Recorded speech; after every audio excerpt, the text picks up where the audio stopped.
Before we go any further into more advanced queries, let's talk about something that will have an important effect on how those queries run: the database storage engine.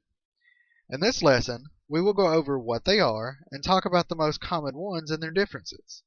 And then we will show you how to change the engines in both PHP-MyAdmin as well as in Workbench. In short, database storage engines are the things that power the queries that we run. Just like you have different engines in a sedan or a race car or a diesel because of the different purposes of those vehicles, databases can have different storage engines depending on their best use case. There are four primary database storage engines: CSV, ISAM and MySAM, heap or memory, and InnoDB.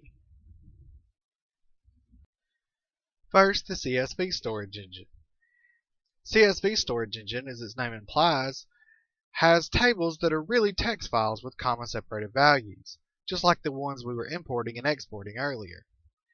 This allows the exchange of data with applications that can read and write to CSV format, but CSV tables are not indexed, and that can make them be extremely slow when running queries.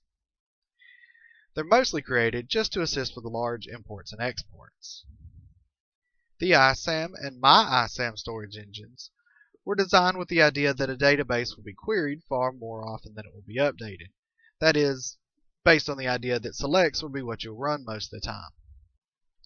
As such, it's very fast when running those, but it can have some issues when you have frequent updates or inserts, especially ones run at the same time. This is because it doesn't support transactions. Each individual statement is run on its own, and they can sometimes overlap with each other if they're coming quickly. Also, it's not fault tolerant. What I mean by that is that if something goes wrong and your disk is corrupted or your hard drive fails, it's quite possible you'll lose everything. MyISAM is an upgraded version, and it allows for table locking and some better fault recovery to address those two issues, but it also requires periodic clearing of wasted space, and so is a little bit more labor intensive than the other options we have. Heap, or as it's recently been renamed, memory storage engines, allow for temporary tables that reside only in memory. They are faster than even ISAM or MyISAM. However, there is greater risk of data integrity issues because your data will be lost if it's not saved prior to shutdown. So if the power goes out or it locks up, you're going to lose a lot of your data. It's not really designed to be in long-term use. The last storage engine I'm going to talk about, and the one you may remember us selecting earlier in our databases, is called InnoDB. It was designed to address the ISAM and MyISAM issues with their transactions and their lack of foreign key support. This allows for better handling of parallel insert updates and deletes, so they're not likely to interfere with each other. However, it's slower than ISAM and MyISAM when it comes to doing select statements. As such, it can be very good for small to medium data operations, but if it's too large, it may need to be used in conjunction with MyISAM or memory, so that you can run the selects from there and then do the rest with InnoDB.